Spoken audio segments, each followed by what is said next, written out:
दोस्तों, बिनसर का सनसेट जितना खूबसूरत होता है उससे कहीं ज़्यादा खूबसूरत इसकी रात होती है। इस वीडियो में आप ये महसूस करेंगे कि रात्रि का समय बहुत ही अद्भुत होता है। ऐसा लगता है एक और स्वर्ग हमारे सामने उपस्थित हो गया है। और इसकी जो शांति है, इसका जो सन्नाटा है, जो कुछ कह रहा होता है, जो हमारा हृदय सुन रहा होता है, सन्नाटे की बातें हमारा हृदय सुनता है। और इस वातावरण में जो गुंजित होने वाली बीटल्स की जो साउंड है, वो किसी वीणा की तरंगों जैसी महसूस होती है। 6:30 का समय है। इतना आनंद आता है स्थान है दीना जिसका बाजार। कोई ठिकाना नहीं। हमारी रूह को यह शांति, यह खामोशी, यह सन्नाटा बेहद पसंद है।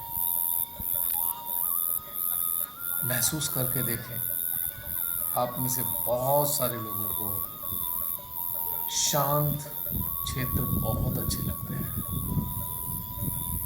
मैं भी आप ही की तरह आप ही में से एक हूँ जिसको एकांत बेहद पसंद है।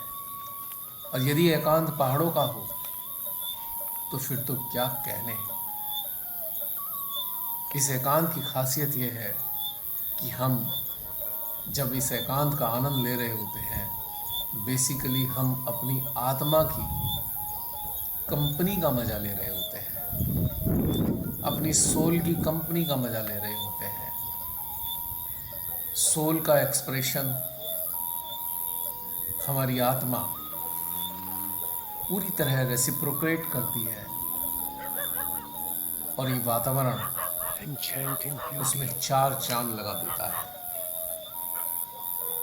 एक ऐसे ही वातावरण के लिए मेरे हृदय में कुछ स्मरण हो रहा है।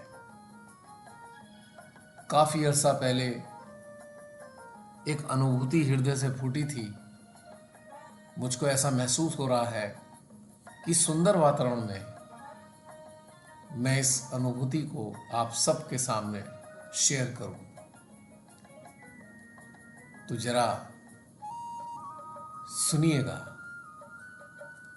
इस अनुभूति का नाम है अंधेरा या उजाला। ये 2007 में हृदय से प्रस्फुटित हुई थी। तो जरा ध्यान दीजिएगा। जिंदगी के रास्ते से गुजरते हुए रोशनी ने कुछ लोगों की फुसफुसाहट सुनी। ठिठक कर वो बीच रास्ते में ही रुक गई। सुनकर लोगों की बातें उसकी धड़कनें कुछ थम सी गईं। उसका हृदय दुख से चित्कार कर उठा। दुख का लावा फूट कर आंखियों से बह निकला। द्रवित होकर भरे गले से वो लोगों से बोली, जरा रुको, जरा ठहरो, थोड़ा धीरज रखो। क्यों कोस रहे हो तुम सब मिलकर अंधेरे को? क्या बिगाड़ा है उसने तुम्हारा? लगता है तुम सब उसको समझते हो बेसहारा। क्यों अपनी कमियों को छुपा छुपा कर अंधेरे को बदनाम करते हो? अंधेरे की आड़ लेकर स्वार्थ पूरित काम स्वयं करते हो। दिन के उजियारे में चार आदमियों में खड़े होकर अंधेरे पर दोष मढ़ा करते हो। अपने मुंह मियां मिट्ठू बनकर सब पर रौब गालिब किया करते हो। खबरदार, आगे से जो तुमने ऐसा किया, लज्जा नहीं आती तुम सबको ऐसी बेशर्माई पर। निरादर करते हो तुम उसी का इस भरी चौपाल पर। बेवकूफ है क्या वो जो ढकता रहता है तुम सबके कुकृतियों को अपनी काली चादर फैलाकर। समस्त देवताओं, राक्षसों, गणों, मुनियों, भक्तों व प्राणियों को अपने हृदय में स्थान देता है। सुखद निद्रा प्रदान कर सबको तरोताजा रखता है। देखो मेरी तरफ, मैं तुम सब की रोशनी हूं, पर इस अंधेरे की तो मैं एकमात्र अंकशायनी हूं। सारा दिन मैं समस्त प्राणियों के लिए कार्य करती हूं, पर सांझ को थक कर इसी अंधेरे के आगोश में ही तो मैं विश्राम करती हूं। केवल इसी के सानिध्य में ही तो मैं सुख पाती हूं। आदि से लेकर अंत तक इसी की अर्धांगिनी कहलाती हूं। कितना पावन है हम दोनों का मिलन, क्या तुम नहीं जानते? अमृत बेला व संध्या को क्या तुम नहीं पहचानते? इन्हीं दिव्य पलों में ही तो देवी देवता रमण करते हैं।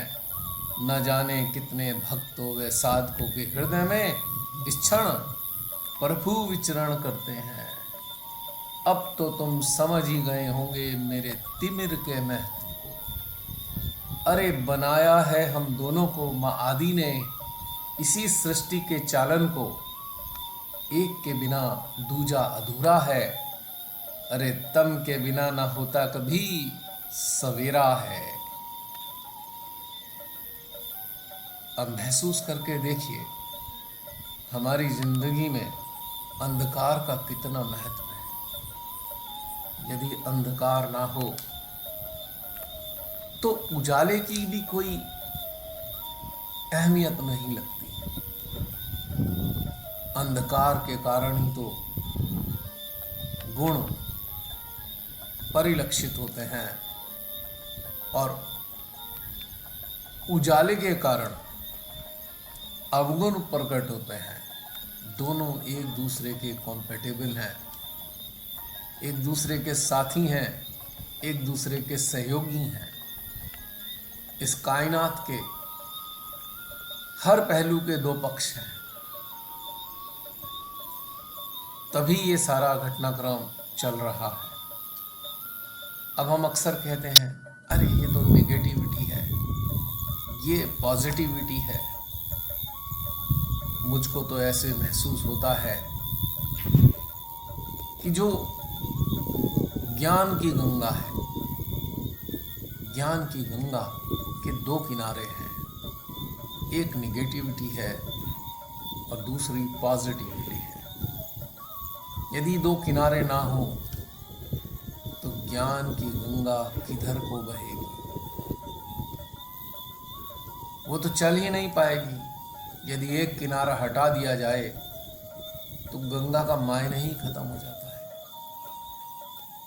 फिर तो पानी एक साइड बह निकलेगा, न जाने कितने गड्ढों में जाकर समा जाएगा और गंगा की धारा रुक जाएगी। तो इस अंधेरे की बड़ी कीमत है और इस अंधेरे में हमें कितना आनंद, सुकून, शांति का अनुभव होता है। जब कभी आपने महसूस किया होगा, यदि आप में से कुछ लोग पहाड़ में रात्रि में बाहर निकलकर, टेंट से बाहर निकलकर, कॉटेज से बाहर निकलकर बैठे हों, तो कितना आनंद आता है। कमाल की बात यह है, इस अंधकार में हम अपने साथ होते हैं। अंधकार हमें हमारी अपनी खुद की कंपनी प्रदान करता है, हमें इस योग्य बनाता है कि हम अपनी कंपनी का आनंद लें। और उसके बाद हमारा सारा फोकस अपने अंतःकरण में होता है, जिसके परिणाम स्वरूप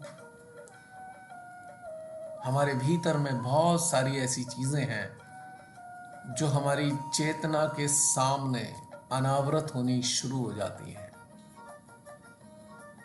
और हमें लगता है अरे हम तो इतना अनभिज्ञ रहे अपने आप से, और अब महसूस किया कि अब हम अपने नजदीक आ रहे हैं। बहुत से लोग माउंटेनिंग करते हैं, ट्रैकिंग करते हैं, हाइकिंग करते हैं, 5, 10, 20 लोग साथ चलते हैं, लेकिन थोड़ी देर बाद सब अपनी अपनी पेस पर अकेले अकेले अक्सर चल रहे होते हैं। तब वो अकेले नहीं होते, अपने साथ होते हैं, अपनी आत्मा के साथ होते हैं, अपनी जीवात्मा के साथ होते हैं, और अंदर चिंतन मनन चल रहा होता है। सबसे खूबसूरत घटनाक्रम है ये। शहर की भीड़ भाड़ से हटकर किसी आनंददायी पहाड़ी स्थान पर चले जाते हैं और उसके बाद वहां अपने और नजदीक आते चले जाते हैं। कितना अच्छा लगता है अपने नजदीक आना। और सच बात है, जिसको अपनी खुद की कंपनी का मजा आता है ना, वो कभी उदास नहीं होता, कभी दुखी नहीं होता, कभी विचलित नहीं होता, कभी कष्ट महसूस नहीं करता, उसे कभी अकेलापन महसूस नहीं होता। अकेलापन उसी को महसूस होता है जो खुद से दूर है, जिसने अभी तक अपनी कंपनी का आनंद नहीं लिया है, अपने सानिध्य का मजा नहीं लिया है, अपने साथ का एहसास नहीं किया है। केवल उसी को तकलीफ होती है। बहुत मजा आता है अपने साथ में। और मेरा तो कहना यही है, अपने अनुभव के आधार पर, यदि जीवन का आनंद लेना है, वास्तव में आनंद लेना है, अंतिम श्वास तक आनंद लेना है, तो अपनी खुद की कंपनी का आनंद लेने का अभ्यास डाल लेना चाहिए। समय समय पर कहीं ना कहीं ऐसे ही एकाकी स्थानों पर जाकर आनंद लें अपनी कंपनी का। आशा करता हूं आपको ये वीडियो अच्छा लगा होगा। अभी समाप्त होने जा रहा है। देखने के लिए धन्यवाद। फिर मिलते हैं